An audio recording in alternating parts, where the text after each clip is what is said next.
Au cœur de l'expérience humaine, il y a un paradoxe fascinant, une question qui nous hante depuis des millénaires. Est-ce qu'on est avec un sens inné du bien et du mal, une sorte de boussole morale universelle, ou bien est-ce que tout ça n'est qu'un script que notre culture nous a appris à réciter?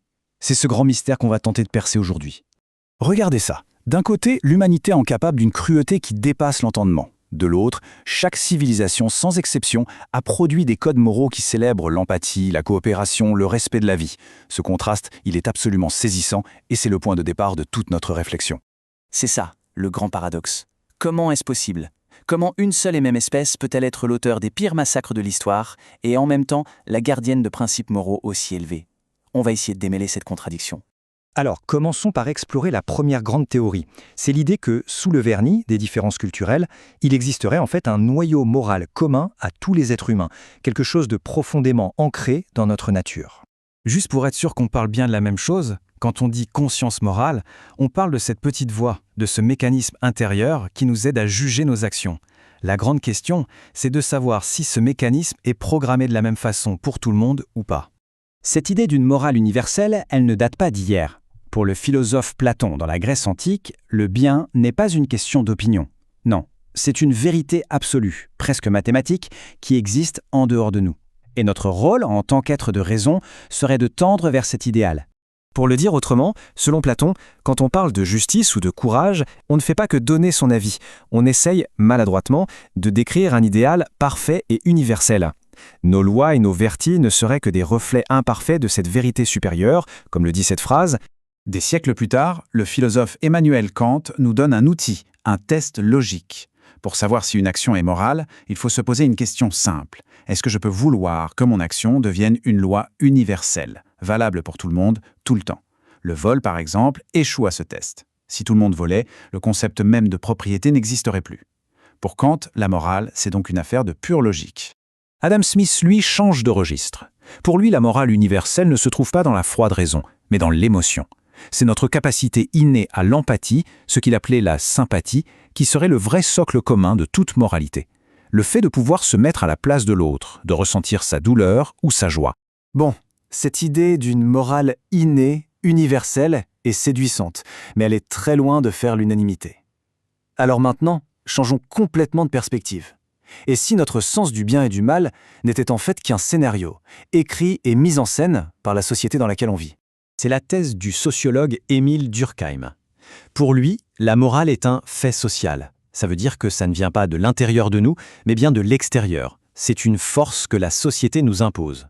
Quand il étudie le suicide, par exemple, il montre que cet acte, qui semble le plus intime et personnel qui soit, est en réalité directement lié aux normes et à la pression du groupe. Michel Foucault va encore plus loin, et sa vision est bien plus sombre. Pour lui, la morale n'est pas du tout un guide vers le bien. C'est un instrument de contrôle. Les institutions, comme l'école, la prison, l'hôpital, définissent ce qui est moral pour fabriquer des individus dociles qui rentrent dans le moule. Cette phrase résume parfaitement sa pensée. La morale n'est pas une vérité éternelle, c'est une construction historique qui change tout le temps. Ce qui était moral hier est immoral aujourd'hui et vice-versa. Tout ça ne serait qu'un reflet des rapports de force d'une époque donnée. Alors on se retrouve face à deux visions du monde qui semblent totalement opposées. D'un côté, une morale universelle, de l'autre, une morale purement culturelle, un outil de pouvoir. C'est un sacré dilemme. Mais si la morale n'était que relative, comment expliquer qu'un principe, un seul, semble pourtant apparaître partout, tout le temps? C'est la fameuse règle d'or. Et là, c'est assez fascinant. On observe que ce principe fondamental de réciprocité semble émerger spontanément dans presque toutes les grandes traditions de pensée humaine. Dans l'hindouisme, par exemple, on trouve cette formulation très claire. À des milliers de kilomètres de là, en Chine, le philosophe Confucius exprime exactement la même idée, mais sous une forme négative. Le fond reste identique. La base de toute relation humaine saine, c'est la réciprocité. Et dans l'islam, c'est la même chose. Un célèbre hadith place l'empathie au cœur de la foi. Désirer pour l'autre ce que l'on désire pour soi. Et on pourrait continuer comme ça pendant des heures avec le christianisme, le bouddhisme, la philosophie grecque. Le principe est absolument partout. On pourrait se dire, ça y est, le débat est clos, il y a bien une base morale universelle. Sauf que, le problème, c'est que cette règle, aussi universelle soit-elle, on la bafoue en permanence.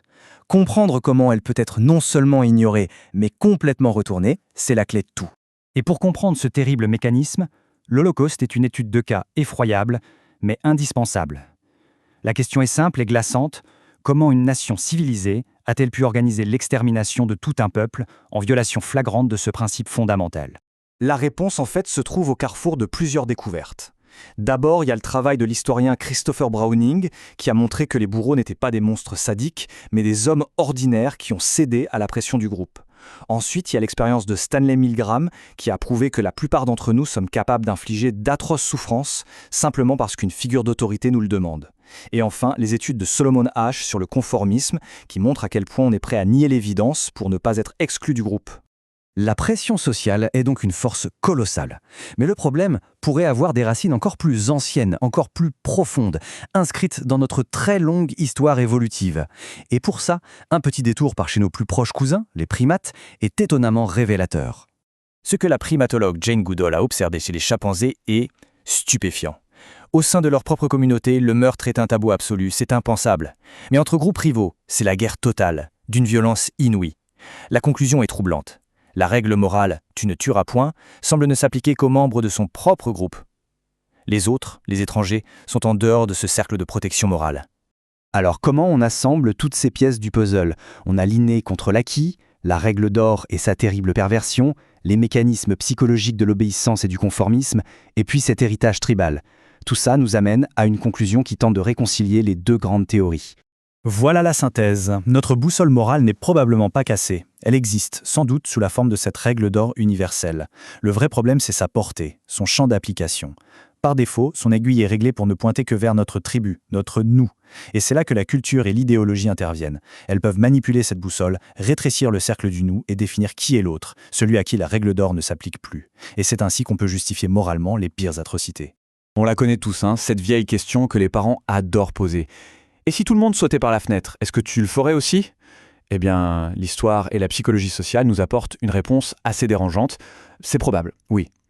Et c'est peut-être la leçon la plus importante et la plus humble à retenir de tout ça.